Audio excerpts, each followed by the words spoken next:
Welcome to the big one. Now, reports from the Ashanti and Eastern regions say litigants were disappointed their cases could not be heard due to the Judicial Service Staff Association nationwide strike, which started today. The industrial action also affected business activities around the various courts.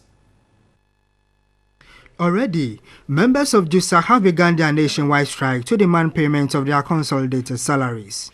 The salaries, according to leadership of JUSSAG, were agreed on 2 years ago together with the Judicial Council. JUSSAG, however, blames government for delaying implementing recommendations by the Judicial Council, despite the setting up of Prudential Committee to discuss their salaries.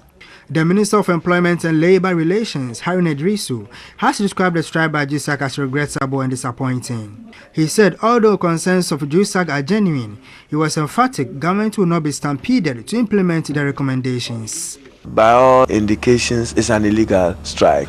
Even though they have a legitimate issue, I think that is better achieved through continuous dialogue and negotiations. And we mean well as government. We will give them a consolidated salary and allowances based on the approval to be given by the president on lower court bench. Of JUSSAG to wait for the arrival of President Mahama from Japan to approve of the payment. For them, the argument is once the Judicial Council has given an approval, that's it. No. The Constitution says with the prior approval of the President. The President have sought our advice, which is being given, and we have formally conveyed it to him. Our appeal to them to come back to work, continue to reach out to us. Let's dialogue. Harun Idrisu again lashed out at the leadership of JUSSAG for failing to honor invitations for meetings organized by the National Labour Commission. I sat through here with His Lordship Justice Akamba and other officials from the Ministry of Finance. They failed to turn up for the meeting. I think that the culture of resorting every now and then to withdrawal of services and strike actions affects productivity. Meanwhile, he has repeated calls to transfer members of JUSSAG onto the essential service providers list. Right, so that's actually the Minister of Employment and Labour Relations, Harun Idrisu, who says that he's awaiting approval by President John Mahama before paying the consolidated salaries of striking JUSSAG members, although he described the strike as illegal and unacceptable. So to the Ashanti region, where reports say that both Eastern and Ashanti regions, litigants were disappointed as their cases could not be heard due to this Judicial Service Strike Association nationwide, which started today. It was 8:30 a.m. at the district and circuit courts in the New Joabin municipality in the Eastern region and the new appeals court complex in Kumasi. Litigants were already present at the premises. Meanwhile, doors to the offices and courtrooms were locked. Security personnel who are members of JUSSAG were however at post to protect property at the courts as directed by JUSSAG national executives.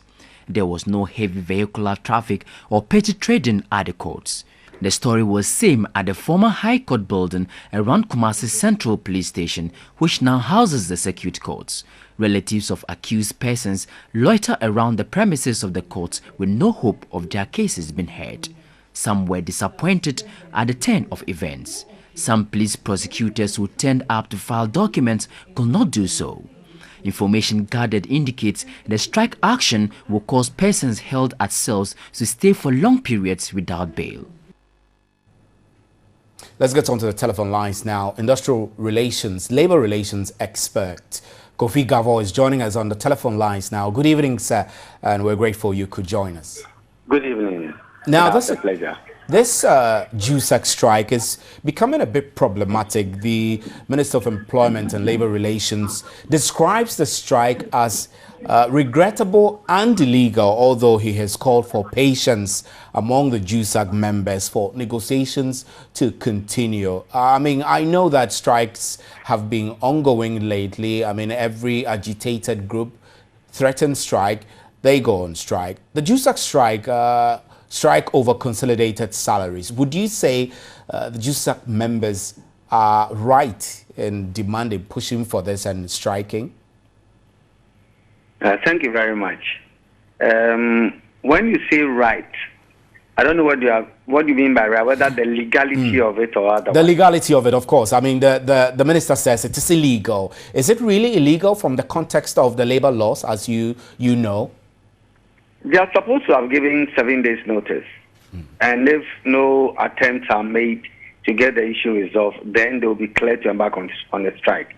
What they do is they write a letter informing the Labour Commission and informing their employers that in the light of A, B, C, D, they have decided to withdraw their labor. And if within the stipulated period nobody attends to them, then they would have a right to embark on a strike action. If they did that, then they would be within the law. If they did not, then from a legal point of view, the strike can be described as illegal. Illegal. So, but for me, that should not be the focus that's not of our an issue, discussion. right? Yes, the issue really is, why do we have these strike actions, and why is it that we don't have avenues for employees and representatives and government or employers to engage to resolve their problems, their difficulties, their differences? What are the conflict resolution mechanisms that exist between the employer and the employee, such that some of these differences can be resolved? Right. Otherwise, it's becoming a practice and a culture that once there are differences between employer and employer, particularly for workers in the public sector, then the next thing becomes a strike. The next thing is they embark on a strike action, and it's not good for us as a so country. you would describe this as failure on the part of both the labor front and government, or what? I mean, I want to figure out who should be taking the blame for this. In the first place, let's find out whether there is some justification for the demands of the workers. If there's a justification, and that's what we need to examine. Is there a justification? What are they asking for? Is it legitimate? Has government conceded that it owes them what they are asking for? If that is the case, then the problem is not much of a problem. It can be resolved. Right. If that is the case, then the only reason I can phantom government has not paid is because of cash flow problems. If that is the case, then I would have expected that government engage the workers and their representatives in ensuring that, yes, we admit we owe you, but then giving our cash position, you are unable to pay at this time. Please, can we pay you at this time? So dialogue become the centerpiece toward the resolution of the problem. If government disagrees that it owes them, then that becomes a much bigger problem that has to be discussed. And with that one, the National Labour Commission is there to adjudicate on this matter and to get the matter resolved. So from whichever quarters look at this matter, I think we have the capacity to deal with it as a country. We have the institutions and the systems to deal with it, and I don't think that we should have left it to fester to this point. I know that the teachers' issue has been on the table for some time now, and I must say that it possibly might be giving government a lot of headache, considering the volume and numbers of teachers affected. And then there is JUSSAG. Do you not think that there's too much pressure coming to bear on government, which is the biggest employer? Yeah, fundamentally, I think there's something basically wrong. Government human resource information system is so weak because, you see, if you have a recruitment and selection policy and HR is strategically aligned to the objectives of government, then you do not have a situation where government employs people without having the money to pay them. Because before you employ somebody, then you would have done your analysis. You would have come to a conclusion that the person would be productive, would contribute to the GDP growth, and therefore once that can be established, it means he has produced and has to be paid. But if the HR system is so weak, then we would have a system where, for example, where everybody who completes a teacher training institution is expected to be employed, whether or not we need teachers or not. Where anybody who completes a nursing training is expected to be employed, whether we need nurses or not. So I'm saying that we need to tackle the HR system of government so we can run as a system, we can run as a government and as an employer. And ensure that whenever we employ people, Mr. Gavo, perhaps this all boils down to an old system we've inherited, which we have not adapted to suit modern trends. I mean, if I look at the civil... Exactly the point I'm making. Exactly the point I'm making. Why do we live in a system and think that even though the government may not need nurses, because they have been trained, they have to be engaged? I mean, even if we need them, do we engage them when we don't have the money to pay them? You know, these are broader discussions that we need to hold.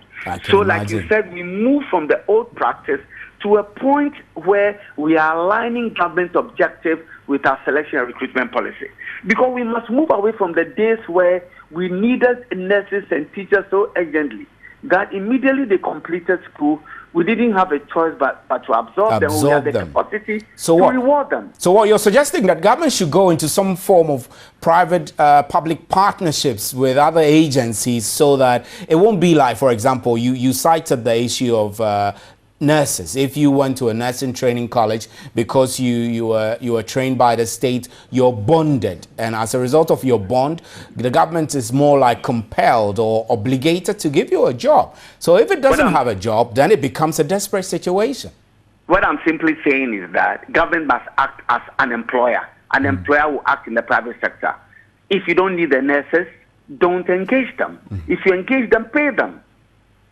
It shouldn't be an obligation on government. It's easier said than done. I mean, how you are saying it is the norm, but it hasn't happened for years. What's the guarantee that we can change the system so it becomes the way you're describing it? No, I mean, it's all a question of leadership. Leadership must determine what we need as a country. I mean, there is nothing wrong in government supporting people to train as nurses and teachers. But it shouldn't be an obligation on government to compulsorily absorb them when it has not got the capacity to absorb them. And we need to look at it as a country. I understand government has a responsibility to create jobs.